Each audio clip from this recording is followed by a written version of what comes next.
ಹಲವಾರು ನಮ್ಮ ಯೋಗ ಬಂಧುಗಳು ಭಕ್ತಾದಿಗಳು ನಮ್ಮ ಗುರುಜಿಗಳ ಸ್ಕೂಲಲ್ಲಿ ನಮ್ಮ ಭಜನೆ ತಂಡವನ್ನು ಕರೆಸಿ ಒಂದು ಸತ್ಸಂಗ ಮಾಡ್ತಾ ಇದ್ದೀವಿ. ಹಾಗಾಗಿ ನಿಮಗೆಲ್ಲ ಧನ್ಯವಾದಗಳು. ಧರ್ಮ ರಕ್ಷಿತ ಅಂತ ಹೇಳ್ತೀವಿ. ನಾವು ಧರ್ಮವನ್ನು ರಕ್ಷಣೆ ಮಾಡಿದ್ರೆ ಧರ್ಮ ನಮ್ಮನ್ನು ರಕ್ಷಣೆ ಮಾಡ್ತಾರಂತೆ. ನಾವು ಮಕ್ಕಳಿಗೆ ಧರ್ಮದ ದಾರಿ ತೋರಿಸಿದ್ರೆ ಅವ್ರ ಅಧರ್ಮದ ದಾರಿ ಹಿಡಿಯಲ್ಲ ಅನ್ನೋದನ್ನೇ ಗುರುಗಳು ಇಷ್ಟೊತ್ತು ಹೇಳಿದ್ದು.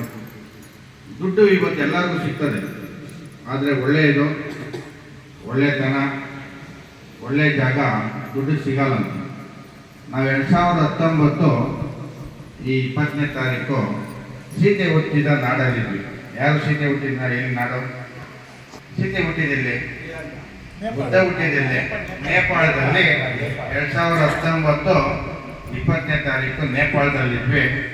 ಆ ಒಂದು ಜಾಗ ಮಹಾತಾಯಿ ಹುಟ್ಟಿದಂಥ ಜಾಗ, ಬುದ್ಧ ಹುಟ್ಟಿದಂಥ ಜಾಗ. ನಾನು ಈ ಮನೆಗೆ ಬಂದಾಗ ಅನಿಸ್ತು ಏನಪ್ಪ ಅರಮನೆ ಇದ್ದಂಗಿದೆ ಅಂತ. ಆ ಯೋಗ ನಮಗೆ ಈ ಜಾಗ ಸಿಕ್ಕಿದೆ. ಎಲ್ಲರಿಗೂ ಎಲ್ಲ ಸಿಗಲ್ಲ.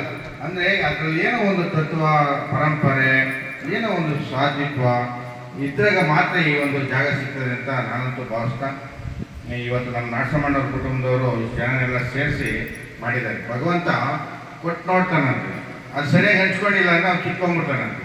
ಎರಡೇ ಆಪ್ಷನ್ ಅಂತ, ಒಂದು ಬಿಟ್ಟು ಹೋಗ್ಬೇಕು, ಇಲ್ಲಾಂದ್ರೆ ಕೊಟ್ಟು ಹೋಗ್ಬೇಕು. ಎತ್ಕೊಂಡು ಹೋಗೋದು ಯಾವುದೂ ಇಲ್ಲ.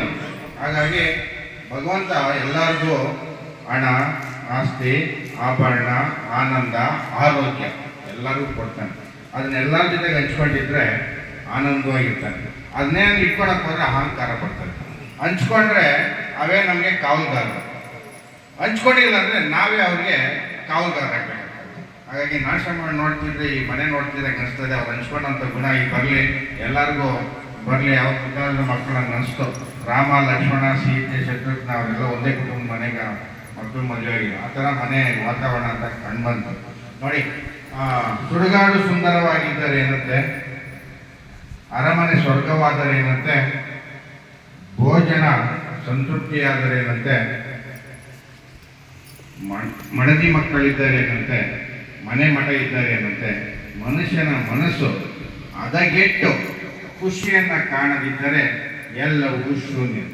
ನಾವು ಖುಷಿಯಾಗಿರೋದನ್ನ ಕಲಿಬೇಕು.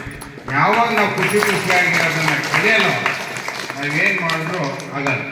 ಈಗ ನೋಡಿ, ಹಿಂದೆ ನಮ್ಮ ಅಜ್ಜಿ, ತಾತ, ನಮ್ಮ ಅಪ್ಪ ಅಮ್ಮ ಎಲ್ಲ ಯಾರಿಗಾನ ಕಾಯಿಲೆ ಬಂದರೆ ಹೋಗಿ ಮಂತ್ರ ಹಾಕ್ಸ್ಕೊಂಬರ್ರಿ ಅಂತ ಹೇಳ್ತೀವಿ. ಮೊದಲು ಏನಾದರೂ ಒಂದು ಕಾಯಿಲೆ ಬಂತಂದರೆ ಮೊದಲು ಮಂತ್ರ ಹಾಕ್ಸ್ತೀವಿ, ಆಮೇಲೆ ತಾಯ್ತ ಕಳಿಸ್ತೀವಿ. ಆಮೇಲೆ ಈ ಟೆಕ್ನಾಲಜಿ ಬಂದಮೇಲೆ ಯಂತ್ರಗಳು ಉಜ್ಜೋದು, ಅಲ್ಲೆಲ್ಲ ಇದಾಗೋದ್ರಿಂದ ಜೀನ ಆಗಿರೋ ಹೊಟ್ಟೆ ಮೇಲೆ ಒಂದು ಮಿಷಿನ್ ಕಲ್ಲ ಇನ್ನೋ. ಈಗ ಅವು ಮೂರು ವರ್ಕ್ ಮಾಡ್ತಿಲ್ಲ. ಮಂತ್ರಗಳು, ಯಂತ್ರಗಳು, ತಂತ್ರಗಳು ಯಾವುದೂ ವರ್ಕ್ ಮಾಡ್ತಿಲ್ಲ. ಈಗ ವರ್ಕ್ ಮಾಡ್ತಿರೋದು ಅಷ್ಟಾಂಗ ಯೋಗ ಮಾತ್ರ. ಯಾವುದೋ ಅಷ್ಟಾಂಗ ಯೋಗ ಮಾತ್ರ.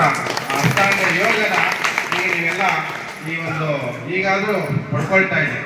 ಇದು ಹೆಂಗೆ ಅಂದರೆ, ಈ ಯೋಗ ಅನ್ನೋದು ನಾವೇ ಪಡ್ಕೊಂಡ್ರೆ ಆಗಲ್ಲ. ಕುಟುಂಬದವರೆಲ್ಲ ಪಡ್ಕೊಬೇಕು, ನಮ್ಮ ಸಂಬಂಧಿಗಳು ಪಡ್ಕೊಬೇಕು, ಊರಾಗಿರೆಲ್ಲ ಪಡ್ಕೊಬೇಕು. ಈಗ ನಾವು ಪ್ರತಿನಿತ್ಯ ಮಾಡಬೇಕಿಲ್ಲ. ಈ ಊಟ ನಿದ್ದೆ ಹೆಂಗೆ ಮುಖ್ಯನೋ, ಆರೋಗ್ಯನೂ ಅಷ್ಟೇ ಮುಖ್ಯ. ಅಂದರೆ ಗುರುಜಿಗೆ ಏನು ಹೇಳ್ಕೊಡ್ತಾರೆ, ಸಿಂಪಲ್ ಆಗಿ ನೀವು ಏನು ಆಗ್ತದೋ ಒಂದು ಅರ್ಧ ಗಂಟೆ ದೇಹನ ಹದ ಮಾಡಬೇಕು. ದೇಹನ ಹದ ಮಾಡಿದ್ರೆ ಆರೋಗ್ಯ, ಮನಸ್ಸನ್ನು ನಿಯಂತ್ರಣ ಕೊಟ್ಟರೆ ನೆಮ್ಮದಿ. ನೋಡಿ, ಆಸೆ 6 ದಿನ, ಮೋಹ 3 ದಿನ, ಆರೋಗ್ಯ ನೆಮ್ಮದಿ ನಾವು ಇರೋಷ್ಟು ದಿನ. ಹಾಗಾಗಿ ಆರೋಗ್ಯ ನೆಮ್ಮದಿಗೆ ನಾವು ಹೆಚ್ಚು ಒತ್ತನ್ನು ಕೊಡಬೇಕು. ಹಾಗೆ ಅಣ್ಣವರು ಒಳ್ಳೆ ಊಟ ಸಿಕ್ತು ಅಂದರೆ ನಾವೆಲ್ಲ ನೆನ್ಬಿಟ್ವಿ. ಈಗ ಹಿಂದೆ ಫ್ಯಾಷನ್, ನಾವು ಬೆಳಗ್ಗೆನೇ ಯಾರನ್ನ ಸಿಕ್ಕಿದ್ರೆ ಅಣ್ಣ ಕಾಫಿ ಆಯಿತು, ಹಾರ್ಲಿಕ್ಸ್ ಆಯಿತು, ಟೀ ಆಯಿತು ಅಂತ ಕೇಳ್ತೀವಿ. ಆಮೇಲೆ ಇನ್ನು 8ರಿಂದ 10 ಗಂಟೆ ಆದರೆ ತಿಂಡಿ ಆಯಿತು, ಊಟ ಆಯಿತು ಅಂತ ಕೇಳ್ತೀವಿ. ಈಗ ನಾವು ರೂಢಿಸ್ಕೊಬೇಕು. ಬೆಳಗ್ಗೆ ಎತ್ತಾನೆ ನೀರು ಕುಡ್ದು, ಪಾಂಟ ಕುಡ್ದು, ಕಷಾಯ ಕುಡ್ದು ಅಂತ ಕೇಳಬೇಕು. ಇದನ್ನು ನಾವು ಯೋಗ ಬಂದಿಲ್ಲ ರೂಢಿಸ್ಕೊಬೇಕು. ಫಸ್ಟ್ ನೀರು ಕುಡಿಬೇಕು. ಆರೋಗ್ಯ ಚೆನ್ನಾಗಿರ್ಬೇಕಂದ್ರೆ ಚೆನ್ನಾಗಿ ನೀರು ಕುಡಿಬೇಕು. ಆಮೇಲೆ ತಿಂಡಿ ಬದಲು ಹಣ್ಣು ತರಕಾರಿ ತಿಂದ ಅಂತ ಕೇಳಬೇಕು. ಇದನ್ನು ನಾವು ರೂಢಿಸ್ಕೋಬೇಕು. ನಾವು ಕೇಳ್ತಾ ಇದ್ದೀವಿ ಅಂದರೆ ನಾವು ತಿಂತಾ ಇದ್ದೀವಿ, ನಾವು ರೂಢಿಸ್ಕೊತಾ ಇದ್ದೀವಿ. ಆರೋಗ್ಯ ಇರೋದೇ ಪ್ರಕೃತಿಗತವಾಗಿರೋಂಥದ್ದನ್ನು ತಿಂದಾಗ ಮಾತ್ರ. ಅದಕ್ಕೆ ಉಪ್ಪು, ಹುಳಿ, ಖಾರ ಹಾಕೊಂಡು ತಿನ್ನೋನು ಆರೋಗ್ಯವಾಗಿ ಇಲ್ಲ. ಆರೋಗ್ಯ ಬರಬೇಕಂದ್ರೆ ನಾನು ಅವಾಗವಾಗ ಹೇಳ್ತಾ ಇರ್ತೀನಿ, ಸ್ವಲ್ಪ ಕ್ಲಾಸ್ ಮಾಡ್ತಿದ್ದಾಗ, ನೀನು ಯಾವಾಗೂ ಜಾಲಿ ಆಗಿದ್ದರೆ BP ಶುಗರ್ ಖಾಲಿ ಅಂತ ಹೇಳಿದ್ರೆ, ನೀನು ಜಾಲಿ ಆಗಿದ್ದರೆ BP ಶುಗರ್ ಖಾಲಿ. ಹಾಗೆ ಜಾಲಿಯಾಗಿರೋದನ್ನ ನಾವು ರೂಢಿಸ್ಕೋಬೇಕು. ನೋಡಿ, ಬಾಗ್ತಾ ಇದ್ರೆ BP ಕಡಿಮೆ ಆಗ್ತದೆ, ತಿರ್ಸ್ತಾ ಇದ್ರೆ ಶುಗರ್ ಕಡಿಮೆ ಆಗ್ತದೆ. ನಾವು ಇದನ್ನ ಮಾಡ್ತಾ ಇರ್ಬೇಕು. ನಾಲ್ಕೇ ವಿದ್ಯೆಗಳು ಆರೋಗ್ಯ ರೂಢಿ ಆಗಬೇಕಂದ್ರೆ ನಾಲ್ಕೇ ವಿದ್ಯೆಗಳು. ಒಂದು ಕ್ಲಾಪಿಂಗು, ಒಂದು ಲ್ಯಾಪಿಂಗು, ಒಂದು ಡ್ಯಾನ್ಸಿಂಗು, ಇನ್ನೊಂದು ಬೆಂಡಿಂಗ್. ಹೇಳಿ ನಾಲ್ಕು: ಕ್ಲಾಪಿಂಗ್, ಲಾಫಿಂಗ್, ಡ್ಯಾನ್ಸಿಂಗ್, ಬೆಂಡಿಂಗ್. ಈ ನಾಲ್ಕು ಇದ್ದಲ್ಲಿ ಕುಂತಲ್ಲಿ ಇರೋ ಜಾಗದಲ್ಲಿ ಅದನ್ನ ನೀನು ಮಾಡ್ತಾ ಇದ್ರೆ ಆರೋಗ್ಯ ಬಂದೇ ಬರ್ತದೆ. ಇಲ್ಲ ನನಗೆಲ್ಲ ಐತೆ ಅಂತ ನೀನೇ ಕುಂತ್ಕೊಂಡಿದ್ರೆ ಹೊರ್ಗೋಗ್ಬಿಡ್ತೀಯ.